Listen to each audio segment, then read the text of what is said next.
here in California. And what do you think the health factors are, or some of the consequences of having barium in your drinking water? What does that do to you? Well, barium can cause, in other words, if you get too much of any chemical, you can have adverse reactions. Mm-hmm. And one of the things is it can impair certain normal functions of the body. In other words, your heart and other functionings of the body. Some of it can have respiratory problems. Even just jet fuel emissions are responsible for increasing asthma, short-term memory problems, the respiratory, increased hospital visits, all of these things. Just jet fuel emissions alone, never mind them spraying anything extra, but that's some of the consequences. The soot that comes out, for example, rocket fuel, for example, you get aluminum dosed on you every time a rocket takes off because one of the components is aluminum that's incorporated into this rocket fuel. So perchlorate, you've got exposures. There was a lot of talk about perchlorate being in drinking water. Mm-hmm. A plant blew up in Nevada in 1988 and spewed out this chemical for about 35 days because it was on fire and the canisters were blowing up. So we're having exposures from all kinds of places, not just one. Now, I can't tell you what the jets are spraying because I can't find the documents. I can't find the studies. It's highly classified by the military, I'm sure. And so I've been able to find out that formulations of jet fuel have been changed for obscuration purposes in U.S. Air Force, Navy, and Pentagon reports. But I don't know what they're using because they keep it totally classified. But I do know that for warfare obscuration purposes, jet fuels were changed around 1988. And they went from JP4, which is still the commercial fuel used in jets, to JP8 and then JP10. And then there's other combinations with additives. So they all are having some sort of effect. And since they keep the information classified, the EPA knows what's in JP4, but they're not allowed to test for the components of the military fuels right now. Griff, in any of your research, have you found anything that they are, any information on what they're spraying? If you study in different cities in the United States, you'll come up with slightly different chemistry. The main component from the very beginning was barium. It was a mixture of barium salts, and now we're finding aluminum measured off the end of the scale. The EPA standards, if you can imagine typical standards for barium and aluminum, say 1 inch on a scale, these are like 20 inches off the top of the scale. It's lethal in the eyes of the EPA and state agencies. But the EPA, years ago under Carol Browner, they were in bed with the Congress, with the military. They knew when Carol Browner left head of the EPA, she was ordered by the court not to delete anything at EPA in the computers. She immediately ordered 300 computers to be erased and then left the agency, and no one did anything. Carol Browner would not take samples from Clifford, who was deeply involved in sample taking. He sent her slides with all kinds of chemistry on it. She held it for 6 months, sent it back, and said EPA would not test any substance from any citizen, and they were not authorized to check atmosphere or samples on their own. You know, I've said publicly I've had 2 meetings with state agencies and the EPA, and 1 meeting with a congressional representative who drove here from Washington to meet with me. And he said, Griff, what do you expect me to do? They would lie to me too. And then I left.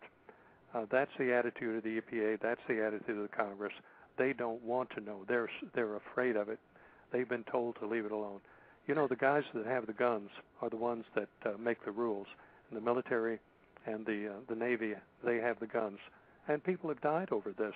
So you're not going to find anybody in our worthless Congress, our fascist government today under Obama, that would do anything to help the people. It's not going to happen. It's just, we've been looking at this for 11 years, and I've never met so many spineless creatures in my life that are sucking the lifeblood out of the paychecks in Washington and at state levels.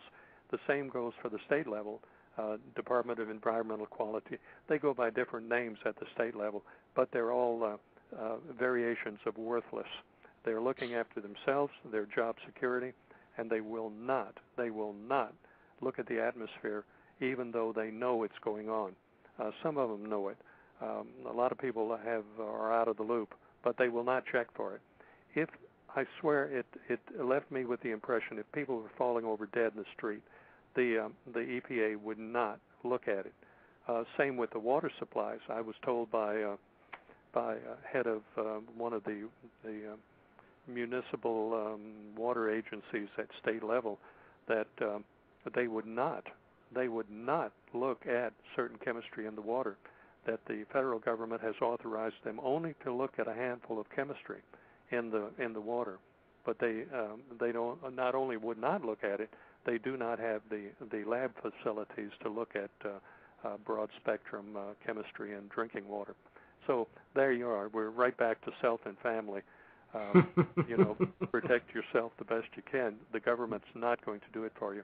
No, that's absolutely right. And why, Rosalind, why do you think the secrecy? What could be, or what is so bad about what they're doing that they can't sell it to the people?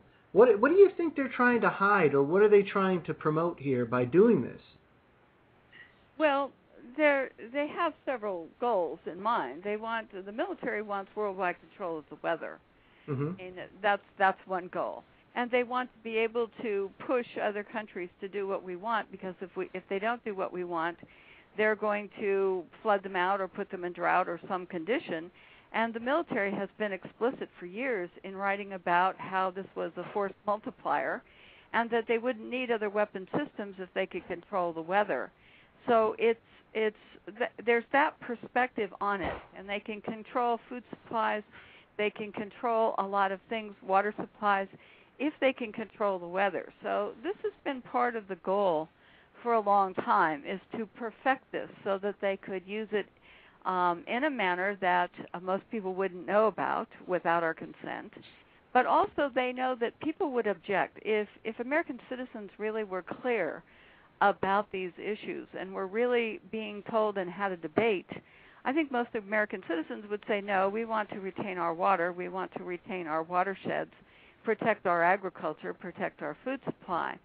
So if we can obscure it and keep it in the realm of these atmospheric tests and all these things going on, and that the jets are normal, and that anyone that objects must be a believer in internet conspiracies, then we can keep the public ignorant enough so we can continue with these programs without having any objection, any legal objection, anything. And so it was interesting because in 2006 I was invited to go and listen to a group of geoengineering scientists. And these are scientists that were talking about putting particles and chemicals into the atmosphere, supposedly to, in other words, stop the amount of direct sunlight reaching the Earth, control it in such a way that it would, in other words, cool us down. And one of the things that one of the scientists said, and this was a NASA Ames group that was at Stanford University, and one of the things they said is, well, we didn't tell the public or even use the word geoengineering many, many years ago when we were first looking at this, because the public wouldn't understand, and the unwashed masses would say no to our experiments. And since we wanted to promote this and be the stewards of the environment that we know best, we never put this out into our documents. And they were quite, how do I say this? They were quite arrogant in the thought process that was going on at this meeting. And when I asked them, I said, well, what impact was this going to have on agriculture? Did anyone speak at your meeting that went on for a whole